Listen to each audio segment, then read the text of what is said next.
Welcome back to our BLC Digital Strategies studio here in Tysons, Virginia. Welcoming back our friend Yossi Levy.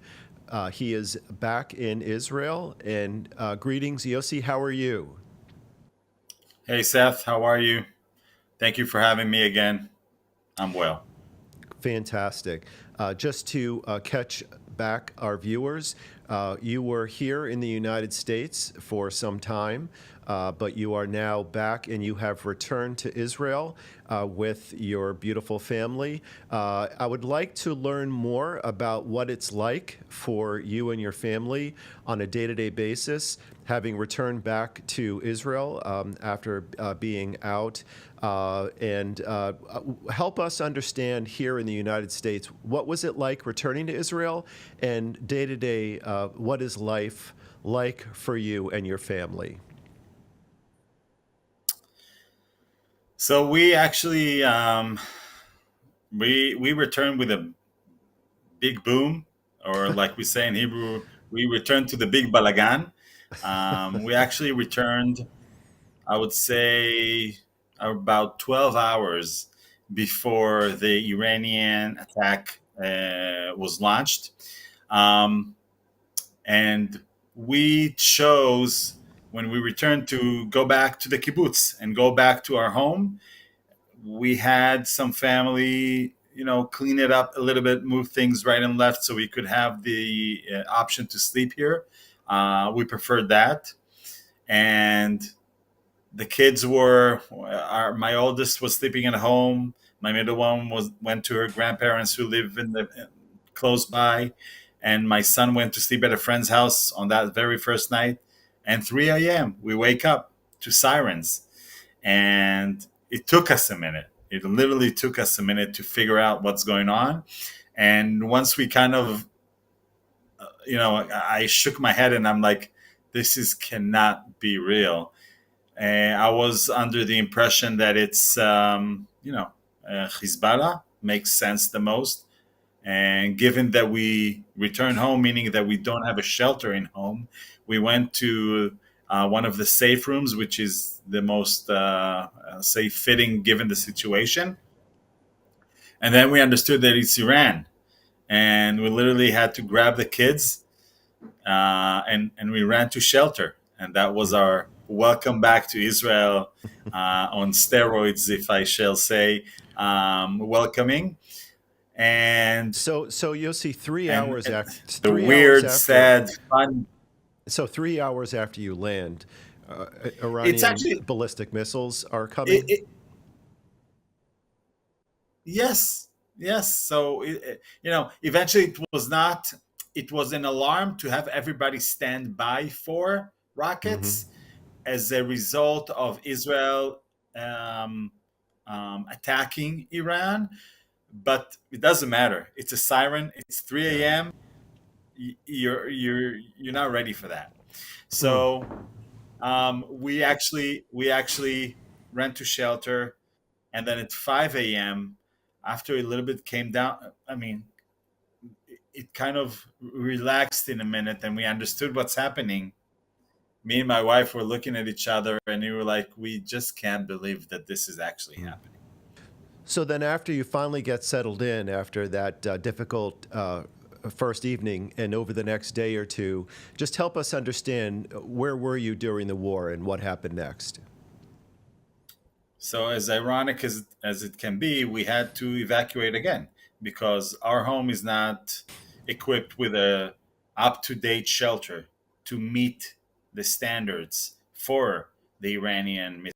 So we had to actually move to my parents' house. They have a big shelter room which is up to date, and we stayed there for 2 weeks. So that's the morning after we landed, we between all the luggage and everything picked a couple of things and moved to my parents for 12 days until this war was over. In between, we tried in the mornings to come here, put things together, and every time we were caught by another alarm, so we had to run to shelter. So very quickly on, we just said we'll just wait until it's over, and then we will come and start to put everything together. How did you transition from all of this to putting the kids back to school? So, I think that the fruits of our labor in 2 years of being evacuated reflected to us through our kids in a very, very impressive way break here in Israel. And we saw kids that started very quickly. We saw kids that immediately were engaging with their friends. They had challenges. It was not easy. Some of them found kids that are not returning.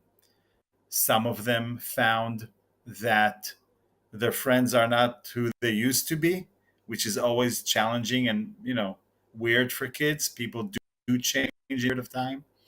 But our daughters immediately, both daughters went to work with TK and summer camp. My son went to a basketball camp. So Hmm. they were always constantly engaged and active. And they were, I won't say that they had their hesitance towards the beginning of the school year, but I think as the time progressed, they kind of felt more relaxed and comfortable also here. But the first 2 3 weeks were actually very weird. It's weird, Seth, to return after 2 years. Mm. It's because everybody is different. Each one carries his experience. Each one carry his frustration and difficulties. And you don't know what you're returning to. Returning to the kibbutz was weird, and it still is very weird and challenging. Um, that's what it was like for us, for sure. So when you say challenging, I can only imagine because you're evacuated from your home in the north for about 2 years. Um, because of obviously the activity in the north and elsewhere by Hezbollah. They were visited by a few Israeli beepers since, so the things have changed in the north. But what was it like? I mean, you had to turn the power, the water back on. I mean, you're going back to your home for the first time in roughly 2 years. What was that transition like for you? So the transition is basically it's like a checklist. Hmm. You check which appliances do not work and you throw them out. You check where you have water leaks and you have to attend those. All utilities, water, electric, gas, you need to put everything in place and in order. You need to check your house for any holes or residue, or your backyard, your front yard for residue of any interceptions. And we needed to do our whole backyard. We had a beautiful backyard. We had to do it all. The grass was 6 feet tall, Mm. just bushes and weeds. So there's a lot to do. Yeah. It takes time to do that, and you need to do it while people choose to leave at home. Some people choose not to. A lot of people took the opportunity to already rehab their houses. A lot of people threw a lot of things from their homes. There was a sense of, I want to start. I want to start clean. Hmm. I old bed. I don't want my old. Something calls for a fresh start in a way, Hmm. for people. But again, it's a process and it takes time. Yeah. We have my office, which is still unoccupied and needs a lot of work. We just started my wife's shop to do the rehab and work. So it takes progress. The return takes time. It's not instant. I Yeah. can tell you, I believe it's going to about 6 months, 7 months to fully rehab everything, to fully adjust. The kids grow. They they need bigger beds. It's things that we don't think about because we are living our life and the kids we adjust. Yeah. Here, it's like you hit a wall where all is 2 years older. and your kids are older, and the Yeah. needs of the house are different. Yeah, it's so interesting to hear you say that because, we in America would hear, "Oh, you're back home. That's great. You're back to normal." And now you're saying, the beds fit differently for the kids than they did when you had to leave. It's still going to take a few months of transition in. These are some elements and some perspectives that we don't normally hear from our location here in the United States.